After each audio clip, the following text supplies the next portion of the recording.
স্মৃতিসৌধে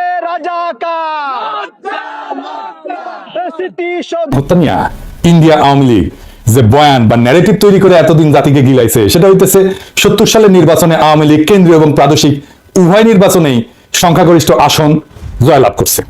সেই নির্বাচনে আওয়ামী লীগ কিভাবে এত আসন যেতে, সেই আলাপে আজ আর গেলাম না। ইলিয়াস কাঞ্চন হাসতে হাসতে বলছে কিভাবে সে ৭০ সালের নির্বাচনে একাই অসংখ্য ভোট দিছে, ভোট কেন্দ্রে গিয়ে আইডি শুনে রাখেন। ৭০ ইলেকশনের সময় আমরা নিজেরা ক্যাম্প করেছি এবং আমি ভোটার কিন্তু হইনি, আমি নিজে কিন্তু ফল ভোট দিয়েছি। আমি একটা দুইটা না, অনেকগুলো দিয়েছি। খালি ইলিয়াস কাঞ্চন না, আমাদের ব্যক্তিগত পরিচিত অসংখ্য ব্যক্তি আছে যারা ওই সময় ভোট দেওয়ার মতো বয়স না থাকা সত্ত্বেও আওয়ামী লীগের ক্যাডারদের সাথে ভোট কেন্দ্রে অসংখ্য ব্যালট পেপারে সিল মারে আসছে। আজকে আর তাদের নাম ধাম কইলাম না, এইসব আলাপ অন্যদিন হবে। আপনার আশেপাশে ৭০ নির্বাচনে ভোট দেওয়া আর অংশ নেওয়া এরকম কেউ থাকলে জিগায় দেখেন।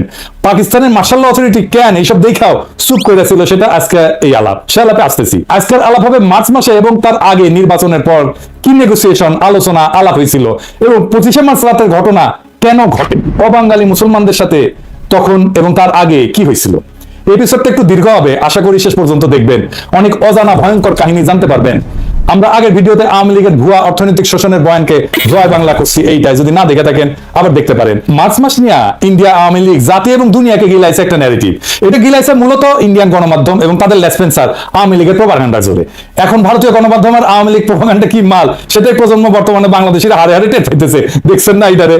ये सबसे बड़ी खबर है और पाकिस्तान का एक आगोश भारत के बिल्कुल करीब खड़ा है। MV अल बखेरा नाम का ये जहाज बांग्लादेश के चांदपुर बंदरगाह में लंगर डाले बैठा है और सबसे बड़ी बात तो ये है कि इस पाकिस्तानी कार्गो शिप में 250 किलो RDX, 100 AK-47 राइफल, जिसे बांग्लादेश में एक सुरक्षित जगह पर उतार लिया गया।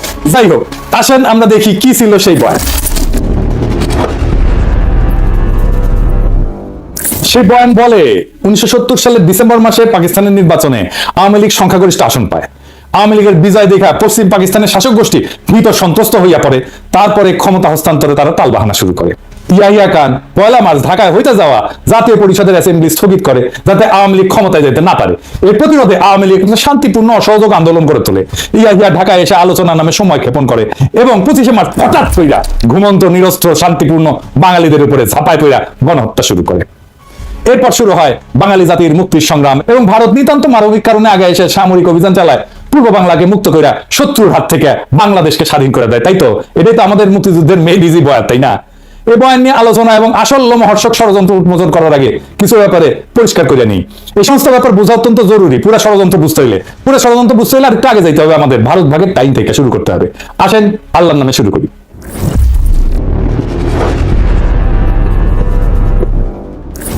১৯৪৭ সালে পাকিস্তান এবং ভারত ব্রিটিশ সাম্রাজ্যের ডোমিনিয়ন হিসেবে স্বাধীনতা লাভ করে। ডোমিনিয়ন আর রিপাবলিকের মধ্যে পার্থক্য হচ্ছে, ডোমিনিয়ন কার্যত স্বাধীন হইলেও সেটা ব্রিটিশ সাম্রাজ্যের অংশ।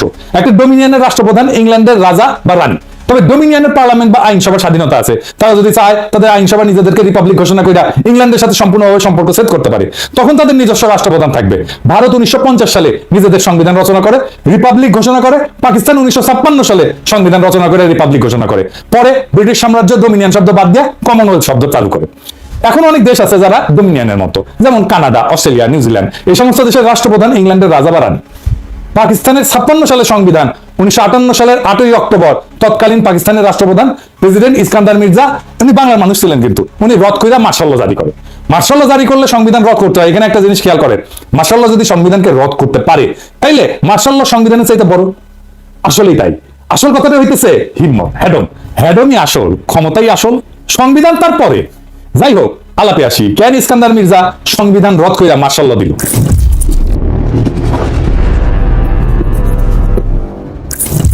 এর পিছনে মূল কারণ ছিল পূর্ব পাকিস্তানের প্রাদেশিক পার্লামেন্টে আওয়ামী লীগ এবং শেরে বাংলা একে ফজলুল হকের কৃষক শ্রমিক পার্টির মধ্যে ভয়াবহ মারপিট হয়। পার্লামেন্টের ভিতরে ডেপুটি স্পিকার শাহিদ আলীকে পিটায় হত্যা করা হয়। এই মারামারিতে সোহরাওয়ার্দীর বডিগার্ড ওই নিজে অংশ নেয় এবং তার ব্যাগের মধ্যে শঙ্কর মাছের লেজের চাবুক থাকতো। তাকে সেই চাবুক বের করে মারামারি করতে সবাই দেখছে। স্পিকার শাহিদ আলীকে কে মারছে এটা বলা মুশকিল। তার মাথায় গুরুতর আঘাত লাগে এবং চিকিৎসাধীন অবস্থায় মারা যান। ওই সময় কেন্দ্রে প্রধানমন্ত্রী ছিল রিপাবলিকান পার্টির ফিরোজ খান নূন। আওয়ামী লীগ এবং কৃষক শ্রমিক পার্টির সাথে জোট কইরা বিভিন্ন কারণে তখনকার সরকার অনেক ফ্যাজাইল বা ভঙ্গুর ছিল, কারণ পার্টির সদস্যরা অন্য দলের সাথে আতাত কইরা ফ্লোর ক্রসিং করে সরকারের বিরুদ্ধে ভোট দিয়ে সরকার ফেলাই দিত। এই সমস্ত কারণে প্লাস মির্জা নিজের স্বার্থে সংবিধান বাতিল করে মার্শাল জারি করে। মার্শাল মানে রাষ্ট্রের প্রেসিডেন্ট, চিফ মার্শাল অ্যাডমিনিস্ট্রেটর বিভিন্ন মার্শাল রেগুলেশন জারি করে রাষ্ট্র পরিচালনা করবে যতদিন না সংবিধান আসতেছে।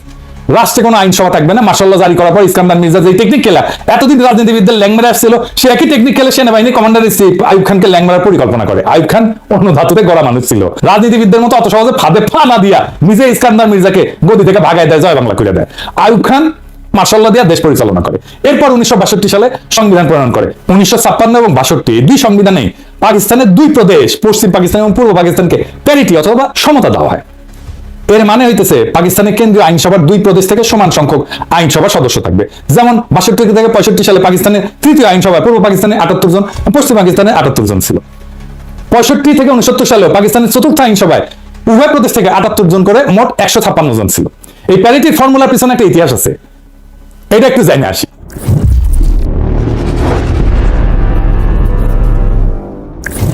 পাকিস্তানের প্রথম গণপরিষদ, যেটা 47 সালে 10 আগস্ট গণপরিষদ এবং আইনসভা হিসেবে শপথ গ্রহণ করে, সেটাতে প্রথমে 69 জন সদস্য নির্বাচিত হয়ে আসছিল।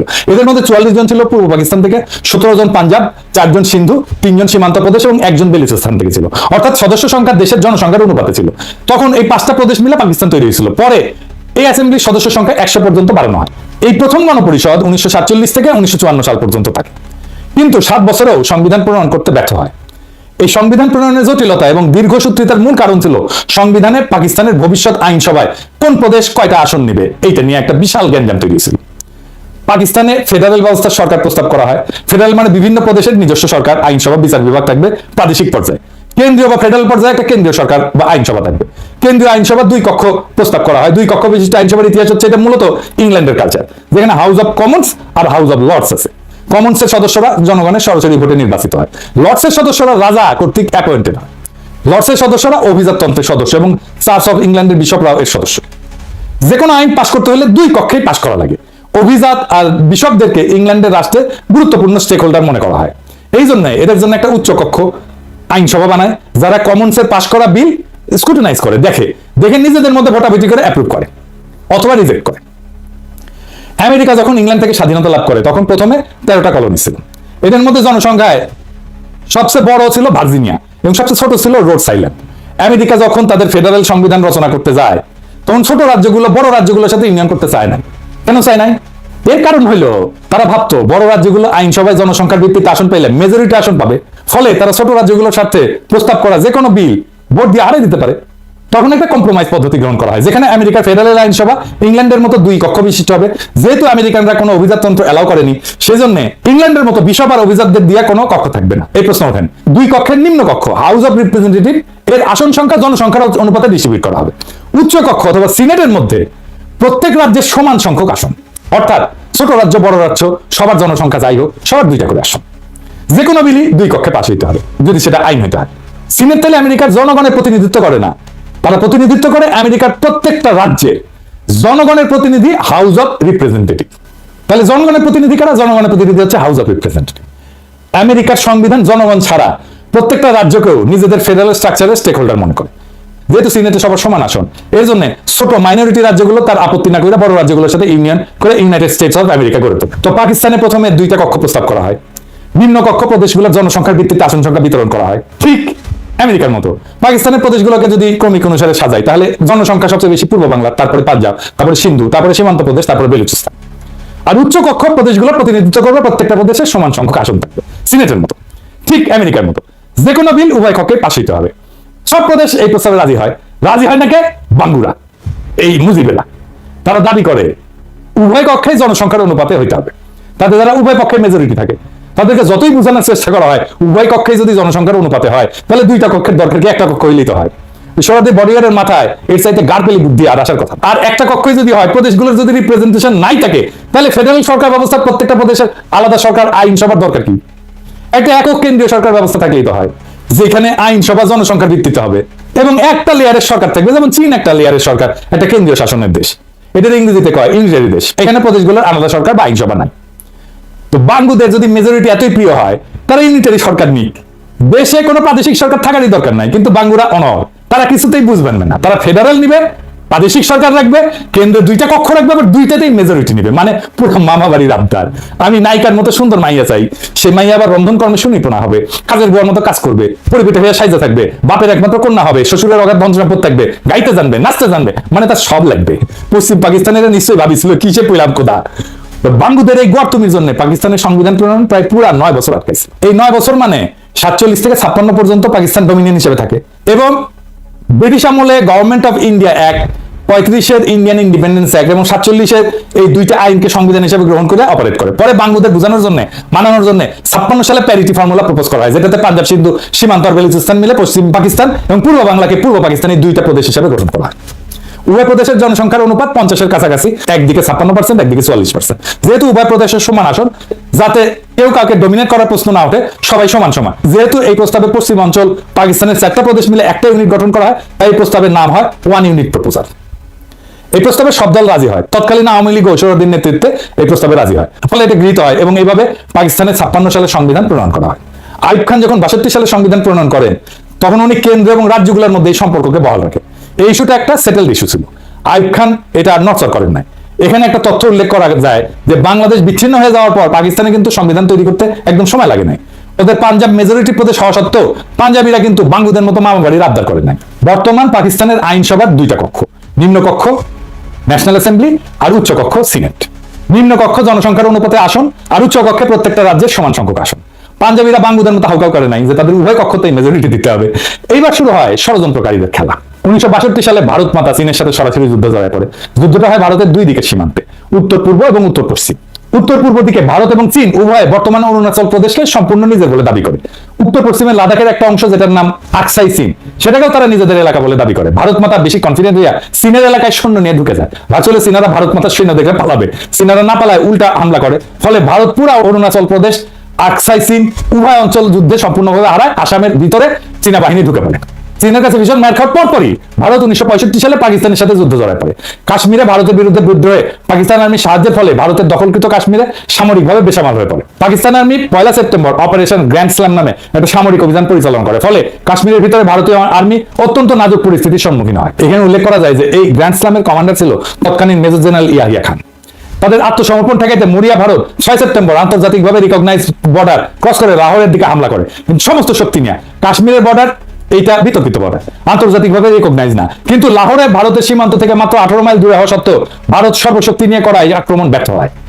পাকিস্তান আর্মির লাহোরের বাইরে ভারতের আক্রমণকে সফলভাবে প্রতিরোধ করে এবং যুদ্ধবিরতির আগ পর্যন্ত পুরো 18 দিন ভারতীয় বাহিনীকে ঠেকায় রাখে। কে ঠেকায় রাখছিল জানেন? কে ঠেকায় রাখছিল ওইখানে?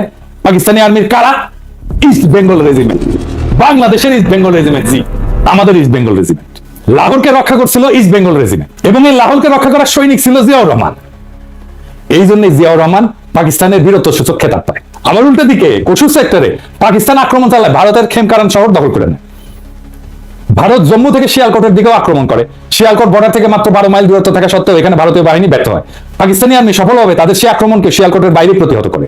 এই শিয়ালকোটের ডিফেন্সে গুরুত্বপূর্ণ ভূমিকা পালন করে তৎকালীন একটা ব্রিগেডের কমান্ডার, কে ছিল? ব্রিগেডিয়ার আমির আব্দুল্লাহ নিয়াজি। এই নিয়াজি 1971 ইস্টার্ন সেক্টরের কমান্ডার ছিল।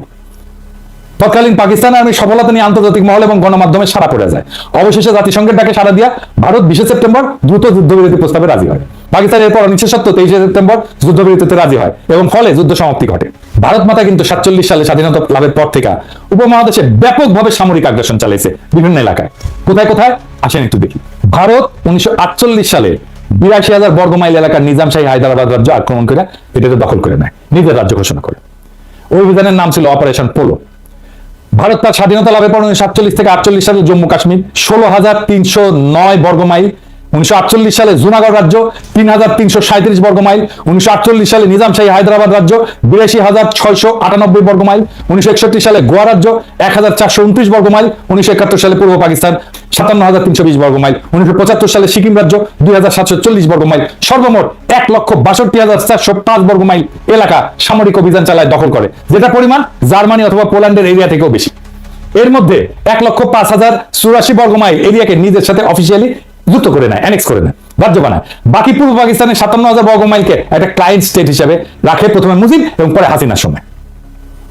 অধীনস্থ জনপদ, একটা কলোনি, প্রায় উপনিবেশ।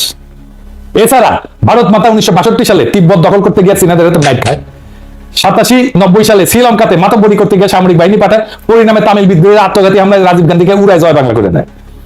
দ্বিতীয় বিশ্বযুদ্ধের পর এত বড় এরিয়া আর কোন দেশ সামরিক হামলা করে দখল করে, যেটা ভারত মাতা করেছে। মজার ব্যাপার হচ্ছে এরপরেও এদের প্রোপাগান্ডার এমনই জোর যে আন্তর্জাতিক মিডিয়া সবাই পাকিস্তানকে যুদ্ধবাদ দেশ মনে করে আর ভারত মাতাকে গান্ধীর নেংটি পড়া অহিংস শান্তিবাদী দেশ ভাবে। এত বড় একটা যুদ্ধবাজ দেশ যে 62 থেকে 65 সালে 3 বছরের মধ্যে চীন এবং তার চেয়ে ক্ষুদ্র পাকিস্তানের মার খাওয়ার পর হন্যা হইয়া পাকিস্তানকে খণ্ডিত করতে উদ্গ্রীব হয়ে ওঠে এবং পরিকল্পনা ফাঁদে। কি পরিকল্পনা ফাঁদে?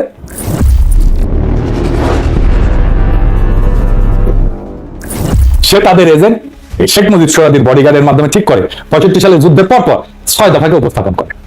ভারত পাকিস্তানের যুদ্ধ হয় 65 সালের সেপ্টেম্বর, মুজিব 6 দফা উত্থাপন করে 66 সালের ফেব্রুয়ারিতে। কিরকম মজার একটা কাকতালীয় ব্যাপার, তাই না? হ্যাঁ, তাই না? এদিকে সাহেব মেলা দিন পরে কাউয়ার কথা মনে আসলো। কাউয়ার সাউন্ড দিবেন না? জোরে দেন, আরো জোরে, আরো জোরে। হ্যাঁ, হয়েছে। কাকতালীয় তাই কাউয়ার সাউন্ড, বুঝছাও? 6 দফা এবং এর মধ্যে পাকিস্তানের অর্থনৈতিক শোষণের ভুয়া বয়ানকে আমাদের আগের এপিসোডে আমরা বিস্তারিত আলোচনা করে সেই বয়ানকে জয় বাংলা করে দিছি না? ভারতীয় এজেন্টরা আগে থেকে প্রস্তুত ছিল এটা নিয়ে। গত এপিসোডে 6 দফা প্রণেতাদের মুখোশ উন্মোচন করা হয়েছে। আজকে আরেকজন মুখ্য চরিত্রের মুখোশ উন্মোচন করা হবে, তার নাম সিরাজুল আলম খান। সিরাজুল আলম খান ঢাকা বিশ্ববিদ্যালয়ের ছাত্রলীগের মধ্যে ভারতীয় এজেন্ডা বাস্তবায়নে 60-এর দশকের প্রথম থেকেই কোমর বেঁধে নামে পড়ে। 71 সালের মার্চ মাস পর্যন্ত সমস্ত আলোচনা ভণ্ডুর করা এবং গৃহযুদ্ধ লাগানোর পিছনে তার অনেক ভূমিকা আছে। সে পূর্ব পরিকল্পনা মতো গৃহযুদ্ধ লাগানোর জন্য সর্বাত্মক চেষ্টা করে যাতে তার গুরু ভারত সামরিক অভিযান চালানোর একটা অজুহাত খুঁজে পায়। এই সিরাজুল আলম সম্পর্কে একটা অত্যন্ত গুরুত্বপূর্ণ তথ্য হচ্ছে উনি ছিলেন এক ভারতীয় রয়্যাল এজেন্টের অত্যন্ত ঘনিষ্ঠ এবং শিষ্য। তিনি মাঝে মাঝে কলকাতা যেতেন এবং গেলে সেই এজেন্টের কলকাতার ভবানীপুরের রাজেন্দ্রপুর লেনের বাসাতেই উঠতেন এবং থাকতেন। সেই এজেন্টের কলকাতায় বাড়ি ছাড়াও বাংলাদেশেও বাড়ি ছিল এবং তিনি বাংলাদেশের নাগরিকও ছিলেন, আওয়ামী লীগের সংসদ সদস্য ছিলেন এবং আওয়ামী লীগের সংসদ সদস্য হিসেবে 73-এর কারচুপির নির্বাচনে তৎকালীন বাকেরগঞ্জ 14 আসন, বর্তমানে পিরোজপুর 1 আসন, যেটা বর্তমানে আল্লামা দেলোয়ার হোসেন সাইদির আসন, ওইখানে এমপি নির্বাচিত হয়েছিলেন। শেখ মুজিব জয় বাংলা হয়ে যাওয়ার পরে 75-এ সে ব্যক্তি আবার ইন্ডিয়া চলে যায়। তার নাম চিত্তরঞ্জন সুতার। এবার আসেন চিত্তরঞ্জন সুতারকে একটু চিনানি। এই চিত্তরঞ্জন সুতার 1971 সালের পর ইন্দিরা গান্ধীর সাথে দেখা কইরা বাংলাদেশকে পুরোপুরি ভারতের সাথে যুক্ত করা, মানে যেভাবে হায়দ্রাবাদ, সিকিম, গোয়া, কাশ্মীরের মতো ভারত একটা প্রদেশ করছিল, ওরকম প্রদেশ করতে বলছিল। ভারত প্রথমে আওয়ামী লীগের সাথে 7 দফা চুক্তি করে সেই পথে আগাচ্ছিল। পরে বিভিন্ন কারণে ইন্দিরা গান্ধী বাংলাদেশকে টাইম স্টেট হিসেবে রাখাটাকে ডিসাইড করে। পরবর্তীতে কংগ্রেসের প্রেসিডেন্ট জ্ঞানী জৈল সিং এটাকে ইন্দিরার সবচেয়ে বড় ব্লান্ডার হিসেবে আখ্যা দিছিল। আমাকে শেখ হাসিনাকে যখন এই ব্যাপারে ব্যক্তিগতভাবে প্রশ্ন করা হয়, মেজর আশরাফ তার এনটিভি সাক্ষাৎকারে বলেন, তার ছোট বোন রেহানা আমার স্ত্রীর ক্লাসমেট ছিল। এই বিষয়গুলো নিয়ে তার প্রতি একটা শ্রদ্ধা আমার ছিল এবং সেই শ্রদ্ধা হিসাবে তাকে আমি রিসিভ করেছি, not as an official duty but এই কারণেই। এবং ওনাকে আমার বাসায় নিয়ে এসেছি, উনি এসেছেন, আমার বাসায় খেয়েছেন। একটি ঘটনা যখন থেকে তার প্রতি আমি একদম অসন্তুষ্ট হয়ে যায়, তার প্রতি আমার বিরাগ আমার জন্মগ্রহণ করে সৃষ্টি হয়। সেটা হচ্ছে সেই সময় আপনার যদি মনে থাকে বিচিত্রা বলে একটা সাপ্তাহিক পত্রিকা ছিল, শাহাদত হোসেন উনি ছিলেন তার এডিটর। জয়েল সিং বলে নামে একজন ভারতীয় প্রেসিডেন্ট ছিলেন। তার টার্মস যখন এক্সপায়ার হয়ে যায় তখন ওই জয়েল সিং এর সঙ্গে জ্ঞানী জয়েল সিং তার সঙ্গে আমাদের শাহাদত সাহেব একটা ইন্টারভিউ নিয়েছিলেন। তো বাংলাদেশ ভারতের সম্পর্কের উপর আলোকপাত করতে যেয়ে জয়েল সিং সাহেব বলেছিলেন, the greatest blunder of India was to have withdrawn the troops from Bangladesh 1971। এটা শাহাদত সাহেবকে বলেছিলাম। আমি যখন এটা পড়লাম, পড়ার পর আমার মনটা খুব খারাপ হয়েছে, কিভাবে এইরকম একটা উক্তি করতে পারে। তো এর কিছুদিন পরেই শেখ হাসিনা যখন আসলেন, ওনাকে আমি বললাম, আমি তাকে রিসিভ করে জানেন, আমি বললাম, ম্যাডাম আপনি জানেন এরকম একটা বক্তব্য দিয়েছি, and you know what was her response? সে তো ঠিকই বলেছে। উত্তর ছিল, সে তো ঠিকই বলছে। এদের কাছে স্বাধীন বাংলাদেশ ছিল বাংলাদেশের মানুষকে উজবুক বানানোর একটা মূলা। এরা সবসময় নিজেদেরকে ভারতের প্রদেশ হিসেবে কল্পনা করে। এদের পূর্ব বাংলার মুসলমানদের সংস্কৃতি, ধর্ম নিয়ে ব্যাপক বিদ্বেষ। পৃথিবীর সর্ববৃহৎ মুসলিম রাষ্ট্র হিসেবে পাকিস্তান এই উপমহাদেশের মুসলমানদের বাসভূমি হিসেবে টিকে থাকলে এদের এজেন্ডা বাস্তবায়নে ব্যাপক বাধা আসবে। সেই জন্যই পাকিস্তানকে ভাঙতে হবে। পরে চিত্তরঞ্জন সুতার আবার বাংলাদেশে ফিরে আসে এবং কালিদাস বৈদ্যের সাথে বঙ্গভূমি আন্দোলন গড়ে তোলে ইন্ডিয়া সাহায্য নিয়ে। এই প্রজন্ম বঙ্গভূমি আন্দোলন সম্পর্কে জানে না। কি ছিল সেই বঙ্গভূমি আন্দোলনে?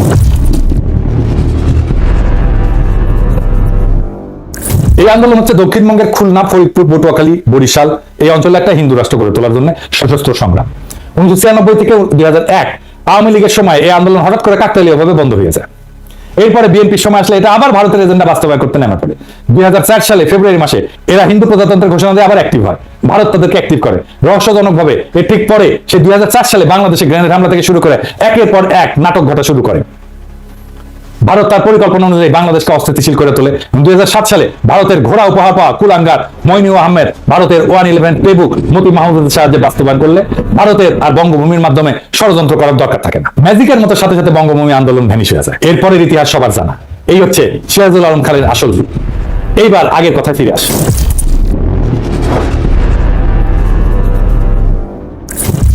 6 দফা প্রণয়নের মাধ্যমে পাকিস্তানের একটা সেটেলড ইস্যু, কেন্দ্র প্রদেশ এবং আন্তঃপ্রদেশ সম্পর্ক, এটাকে আবার ভারতের মদদে পুনরুজ্জীবিত করা হয়। প্রথম পয়েন্টটাই ছিল পাকিস্তান একটা ফেডারেল স্টেট হবে, প্রাদেশিক সরকার থাকবে, কিন্তু সেখানে আইনসভার একমাত্র জনসংখ্যার অনুপাতে আসন বিন্যাস হবে। আওয়ামী লীগ আরো দাবি তোলে 1 ইউনিট ভেঙে দিয়া পশ্চিম পাকিস্তানকে অরিজিনাল 4টা প্রদেশে ভাগ করতে হবে। এর ফলে আইনসভায় 2 প্রদেশের মধ্যে কোনো প্যারিটি বা সমতা থাকবে না। কিন্তু অন্য সব ফেডারেল দেশের মতো আইনসভায় আওয়ামী লীগ প্রদেশগুলোরও কোনো প্রতিনিধিত্ব রাখতে দেবে না।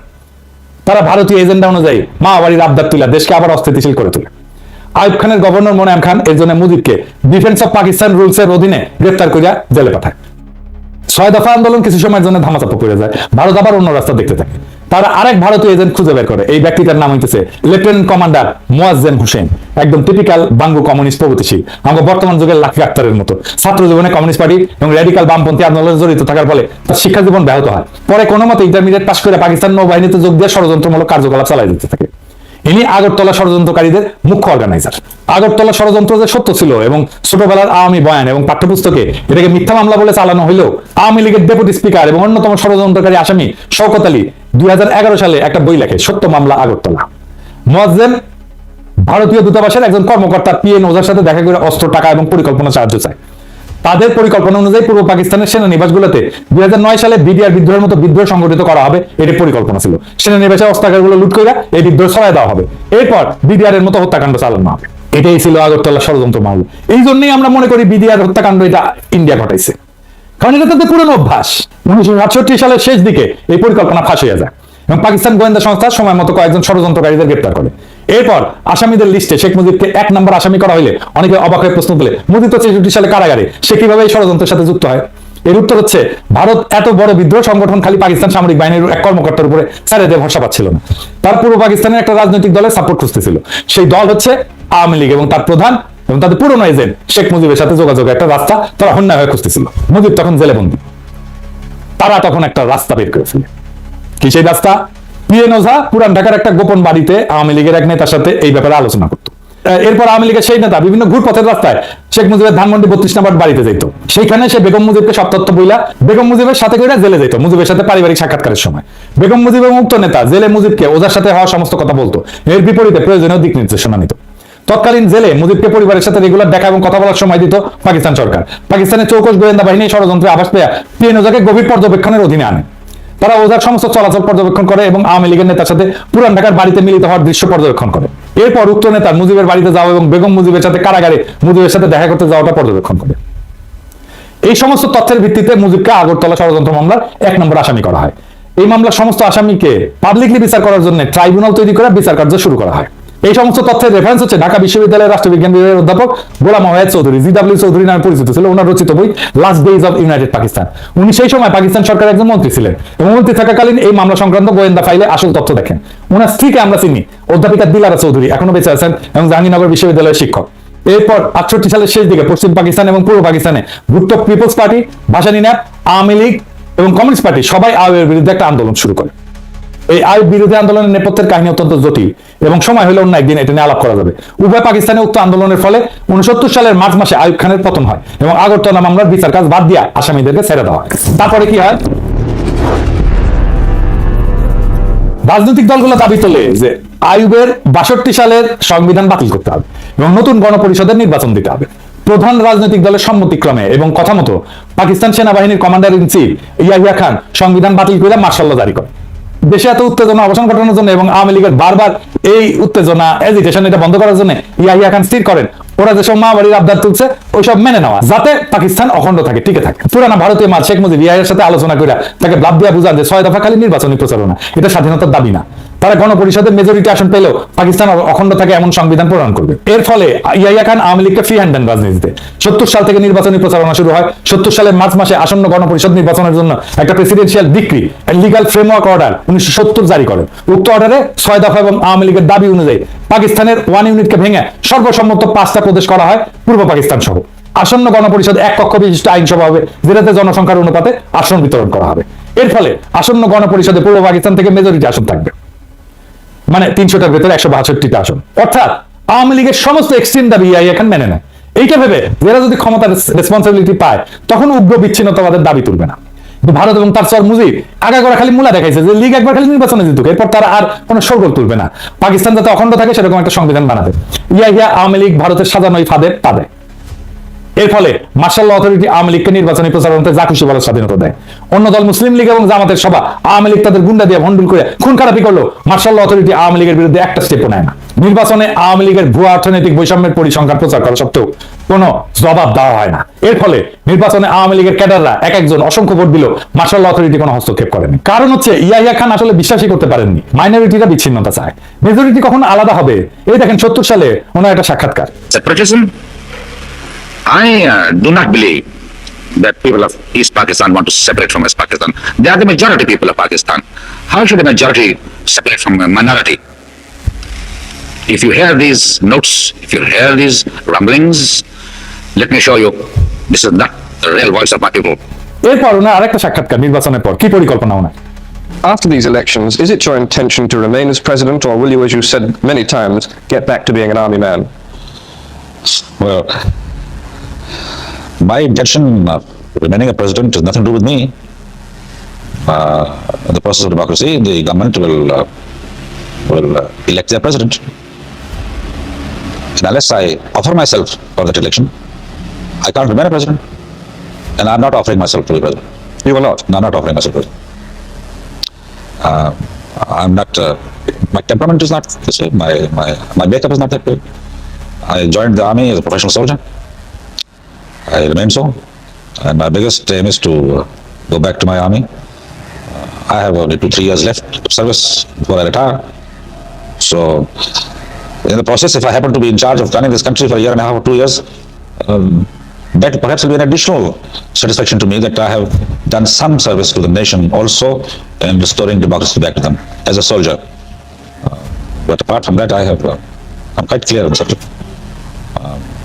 Of course, one can't tell from time to time, as I was saying the other day in the press conference, that if God forbid my second phase of the plan, which is the making of the Constitution, I'll do my damnedest to bring it about. If it doesn't come about, martial law will have to continue. My duty then remains.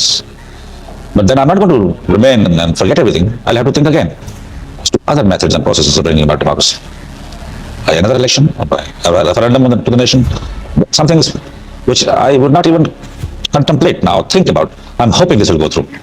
Does that answer your question? উনি 23 March 1971 পর্যন্ত এই ধারণা পোষণ করতেন। ওনাকে আগেও অনেকে সতর্ক করছিল যে মুজিবের এই সমস্ত টোপ না গিলতে। মুজিব আগরতলার সাথে প্রত্যক্ষভাবে জড়িত।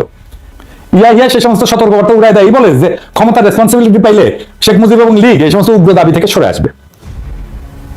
যখন 23 মার্চ মুজিব এবং লীগ ফাইনাল সংবিধানের রূপ দেখায়, যেটাতে দেশকে ভাগ করে সব আলাদা, নাম আলাদা, একটা দেশের বদলে দুর্বল কনফেডারেশন, কিন্তু পশ্চিম পাকিস্তান থেকে করের টাকা দিয়া বাংলাদেশ তাদের ডেফিসিট পূরণ করবে, সেটা দেখার পর উনি উপলব্ধি করেন আওয়ামী লীগ আসলে ভারতের মদদে সব সময় একটা বিচ্ছিন্নতা চাইছে।